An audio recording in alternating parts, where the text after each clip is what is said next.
Преку влијанието на уметноста и културата да се разбуди граѓанската свест и учество во процесот на донесување одлуки на локално и национално ниво. Ова е целта на Караванот на слободата на Цивил, кој денес и утре е во посета на Струмица и соседните општини.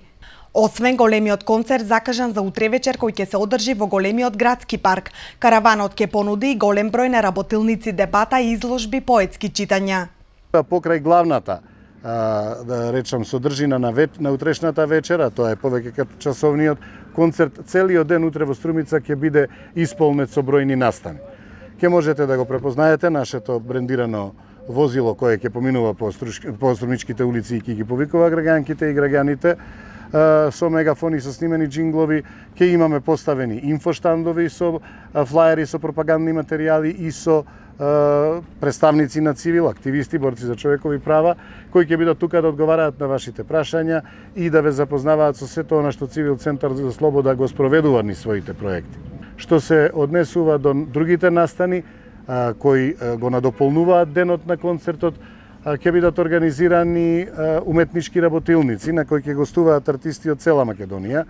На уметничките работилници кои ќе ги води Цивил Арт, делот од Цивил Центар за слобода, сликарот Бирослав Стојановиќ Шуки и други академски сликари ќе изложуваат своји слики и за сето време на настанот ќе сликаат и ќе ја организираат воркшопот, работилница. Македонија со или без слобода е темата на утрешната дебата која е во склоп на Караванот на слободата на Цивил.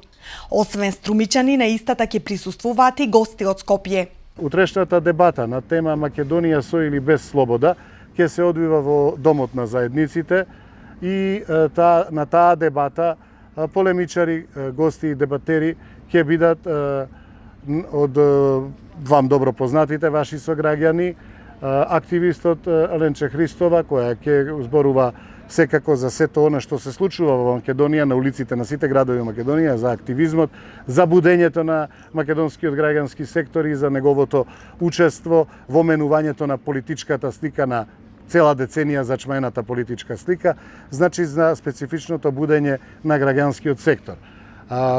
Гостини дебатер утре ќе биде и поетот и новинар Ѓорги Калајџиев во Струмица, вам добро познат, а гостин од Скопје ќе биде професорката доктор Мирјана Најческа, активист и борец за човекови права, која е добро позната и како еден од најагилните и најприсутните протестирачи на улиците за време на шарената револуција, меѓутоа и како граѓански активист на социјалните мрежи. Караванот на слободата денески ги посети и општините Богданци, Дојран и Валандово. Граѓаните ќе разговараат за слободата и политичката ситуација и за престојните избори, а за утрешниот концерт во Струмица ќе имат обезбедено бесплатен превоз. Ќе се одвиваат бројни и разновидни настани, каде што ќе почнеме во духот на едно од оние лога на Караванот. Сите луѓе се родени слободни и еднакви, или слободата е моги да се мисли, говори и делува непречено и без страв. Ќе имаме средба со граѓанките и граѓаните од овие општини и сите нив ќе ги поканиме да дојдат на утрешниот концерт. Ќе обезбедиме и бесплатен превоз од Валандово, од Богданци, од Дојран за сите заинтересирани и тие заедно со струмичанки и струмичани да бидат присутни на утрешниот голем концерт. А денес во текот на попладнето, покрај оваа пресконференција со граѓаните и граѓаните на Валандово, Богданци и Дојран, ќе другаруваме, ќе делиме флаери, ќе разговараме за слободата и за политичката ситуација во Македонија, за предстојните избори за кои се надеваме дека конечно ќе бидат слободни, фер и демократски. Ќе разговараме за се она што ги мачи граѓанките и граѓаните на овие места. Караванот на слободата е финансиран од УСАИД, а ќе се спроведува во наредните 3 месеци на повеќе локации во Република Македонија. До сега беше само во посета на Велес, а за наредните денови вакви концерти ќе се одржат и во Прилеп, Тетово, Куманово, Штип, а на самиот крај е предвиден 3-дневен мултимедијален настан со концерти во Скопје.